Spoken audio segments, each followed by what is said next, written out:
And if this is the way it's going to be in 2.5 weeks with these two teams, you can buckle up for a series that is going to have a lot of speed and a lot of snarl, Steve.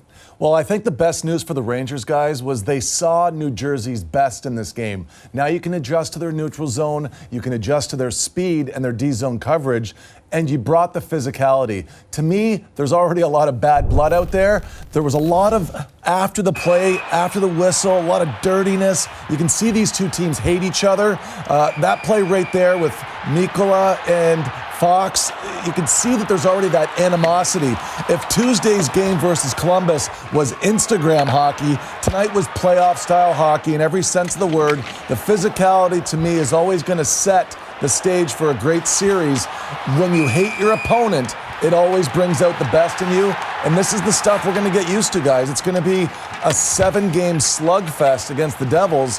And I think that's the best news for both clubs. It's great for hockey. It's going to bring out the best in everybody, and it's going to be really exciting. Yeah, and Trouba talked about it between periods, that they haven't faced a team like this in a while, a fast team. So it took the Rangers 20 minutes to adjust a little bit to the speed, because that's their bread and butter, the New Jersey Devils. Every time you watch them, extremely quick team. They move the puck well, and they skate a lot. Yeah. So you have to match that in terms of skating, but also we talked about you have to be physical to slow them down a little bit. And the Rangers did a much better job the last 40 minutes of this game. It was a great hockey game. Yeah. Really good. It came down to the end there. It was really close, tying it up. But I think now both teams, they know what to expect. I'm pretty sure these two teams will play each other in a few weeks, and it's going to be great. Yeah, Carolina certainly wants to maintain that first place position and play one of the wild cards in the first round. This was the first time in 17 games that the Rangers were held to less than 2 goals in a game. So Igor Shesterkin did not get a whole lot of support from his offense on a night where he made 29 saves, had to be the busier and better goalie, but doesn't get the win. See, I really liked his game. Another boost into his season since March 1st, playing really consistent. One of the aspects of the game that certainly helped him too was the Rangers only had 9 giveaways, so his reads, they were more clean, not by surprise, and he was able to get those reads and be able to make his second saves. I thought at points in the game he was dynamic, specifically on this save here on Hughes. He has a great read on that one.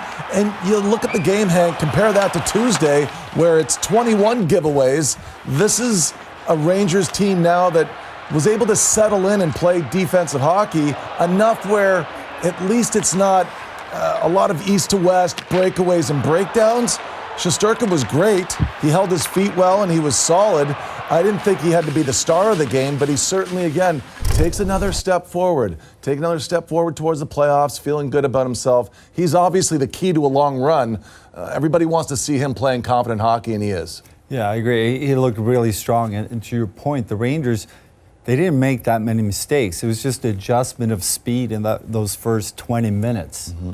But you could see there was not a lot of mistakes, not a lot of forcing the play. A couple times on the blue line, yes, but in their own end, for the most part, they were in the right position to defend. But you got to give the Devils credit to the way they played, especially the first 20. Yeah, so that was only the second loss in the last 9 for Igor Shesterkin. In those 9 games, he's allowed only 17 goals. That's fewer than 2 a game. That would be playoff ready.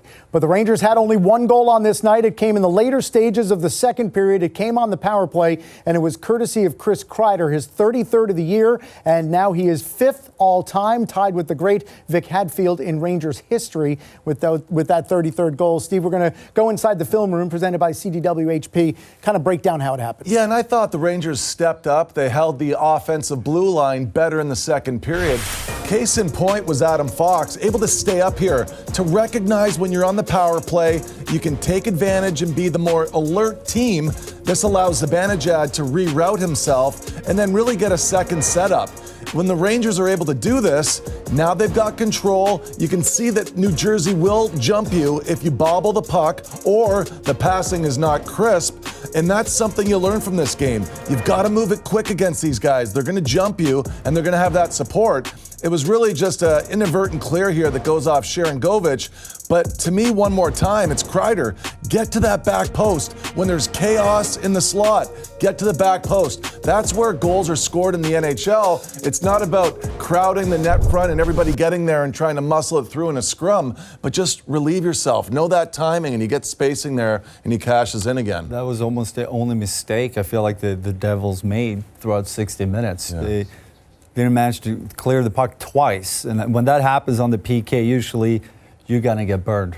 You talk about it a lot. Like when you have an opportunity, the puck have to go down instead of try to make a play on their own blue line, shorthanded, didn't get it out, and then they have another opportunity to clear it, hit their own guy. So good for the Rangers to make them pay in that situation. And we talked about it after the second period. The skill of this team, they have that ability of burning teams when they tend to make mistakes. So that's something they're going to need going down the stretch here. So the assist for Zibanejad gives him a career-high 82 points on the season. And we mentioned the goal from Chris Kreider and where that puts him in Ranger history.